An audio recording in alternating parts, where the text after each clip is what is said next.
கும்பத்தில் நீசக்கிரகாமல் இல்லாமல் இருக்கணும். அப்போ அவர் ஒழுக்கமானவர் அப்படிங்கிற நம்ம முடிவுக்கு வந்துடலாம். இப்போ தனுசுக்கு 4ஆம் இடத்து அதிபதி குரு. குரு நீசமாகாமல் இருக்கணும். மீனத்தில் நீசக்கிரகங்கள் இல்லாமல் இருந்தாலே ஓரளவுக்கு அவங்க ஒரு ஒழுக்கமானவங்களாக நம்ம பார்க்க முடியும். மகரத்துக்கு 4ஆம் இடத்து அதிபதி செவ்வாய் நீசமாகாமல் இருக்கணும். அல்லது மேசத்தில் நீசக்கிரகங்கள் இல்லாமல் இருந்தாலே அவங்க ஒழுக்கமானவர்களாக கருதப்படுவார்கள். ஏன்னா இந்த ஒழுக்கம் ரொம்ப ரொம்ப முக்கியம். அதே மாதிரி கும்பம், இந்த கும்பத்துக்கு 4ஆம் இடத்து அதிபதி சுக்கிரன் நீசமாகாமல் இருந்து அந்த சுக்கிரனுக்குரிய இடமாகிய 4ஆம் இடம்னு சொல்லக்கூடிய ரிஷபத்தில் நீசக்கிரகம் இல்லாமல் இருந்தாலே அவங்க ஒழுக்கமானவர்கள் அப்படின்னு நம்ம முடிவுக்கு வந்துட முடியும். மீனத்துக்கு 4ஆம் இடத்து அதிபதி புதன் நீசமாகாமலும் அந்த 4ஆம் இடம் சொல்லக்கூடிய மிதுனத்தில் நீசக்கிரகங்களோ பாவக்கிரகங்கள் கூட்டணி விடாமல் இருந்தாலே அவங்க ஒழுக்கமானவர்கள் அப்படிங்கிற முடிவுக்கு வந்துடலாம். இந்த ஒழுக்கம் உலகத்தில் மிகப்பெரியதாக கருதப்படுது. நீங்கள் வரலாற்று அடிப்படையில் நிறைய நீங்கள் பார்க்கலாம். தன் மனைவியை விட்டு பிறர் மனைவி மீது ஆசைப்பட்ட சாம்ராஜ்யம் எல்லாமே அழிந்திருக்கிறது. வரலாற்று சுவடுகள் நமக்கு கூறுகிறது. நீங்கள் பார்க்கலாம், சீதை மீது ஆசைப்பட்டு சீதையை கடத்தியதால் இலங்கை அழிந்தது. இலங்கை சாம்ராஜ்யமே தவிடுபடியாக போச்சா இல்லையா? இலங்கை அந்த அந்த நாடு நகரமே ஒன்றுமே இல்லாமல் போச்சு, சாம்ராஜ்யமே. அதுக்கு காரணம் என்ன? ஒழுக்க சீர்கேடு. இன்னொருத்தர் மனைவி மீது ஆசைப்பட்டு தேவையற்ற வேலையை செய்யறதுனால வந்த வினை.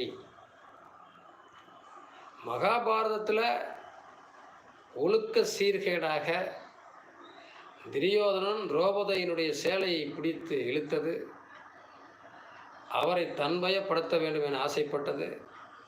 அதனால் அந்த சாம்ராஜ்யமே அழிந்தது. ஒழுக்க சீர்கேடு என்பது உன்னை மட்டுமல்ல, அந்த சமூகத்துக்கும் கேடு, உன்னை சார்ந்தவர்களுக்கும் கேடு. சமூகத்தையும் சீர்குலைக்கும், சமுதாயத்தையும் சீர்குலைக்கும், அந்த வீட்டை சார்ந்தவர்களையும் சீர்குலைக்கும். ஒவ்வொரு ராசி லக்கணத்திற்கும் 12 ராசியில் 4ஆம் இடம் ரொம்ப தெளிவாக பார்க்கப்பட வேண்டும். அதுதான் சுகம் அப்படிங்கிற ஒரு இடம்.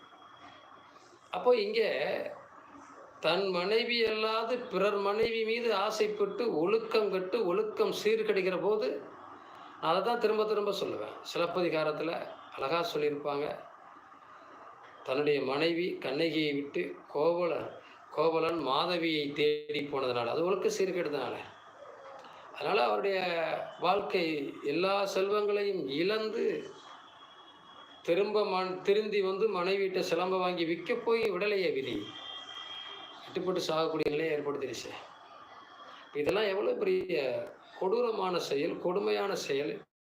இதுவெல்லாம் ஒழுக்க சீர்கேடால் தானே ஏற்படுது. ஒழுக்க சீர்கேடால் அழிந்தவர்களுடைய வரலாறுகள் நம்ம சொன்னோம்னா படிச்சுக்கிட்டே போகலாம். அவ்வளோ பெரிய வரலாறுகளை சொல்ல முடியும். அப்போ நாம், நமது குடும்பம், நமது மனைவி, இந்த ஒழுக்கத்துக்காக தானே சார் அந்த காலத்தில் ஆடு மாடு மாதிரி மனுஷன் இருக்கக்கூடாதுங்கிற ஒழுக்கத்தை கற்றுக் கொடுத்தாங்க. உனக்கு ஒரு மனைவி, உனக்குன்னு ஒரு கணவன், ஒரு திருமண சடங்குங்கிற ஒரு விஷயத்த பண்ணாங்க. கையில் ஒப்படைச்சிட்டாங்க, இந்தா உன்னுடைய சுக துக்கங்களை எல்லாம் இவட்ட அனுபவிச்சுக்க, இதுதான் வாழ்க்கை, இப்படி இருந்தீங்கன்னா உன் வாழ்க்கை சுபிட்சமாக இருக்கும். உனக்குன்னு மனைவி, உனக்குன்னு குழந்தைங்க, உன் குழந்தைகளுக்காக பாடுபடு, உன் குடும்பத்துக்காக பாடுபடு, உன் பொண்டாட்டிக்காக பாடுபடு, உன் பிள்ளைகளுக்காக பாடுபடு. இந்த குடும்பத்தை வளர்ச்சிக்கு கொண்டு வர வேண்டிய கடமை உனக்கு இருக்கிறதுங்கிறதுக்காகத்தான் ஒவ்வொருத்தருக்கும் ஒரு திருமணத்தை செய்து வச்சு வாழ்வாதாரங்கிறத உன்னை உருவாக்கி கொடுத்தாங்க. மறக்க முடியுமா அதெல்லாம்? உண்மையா இல்லையா சார்? இதெல்லாம் இருக்குதானே?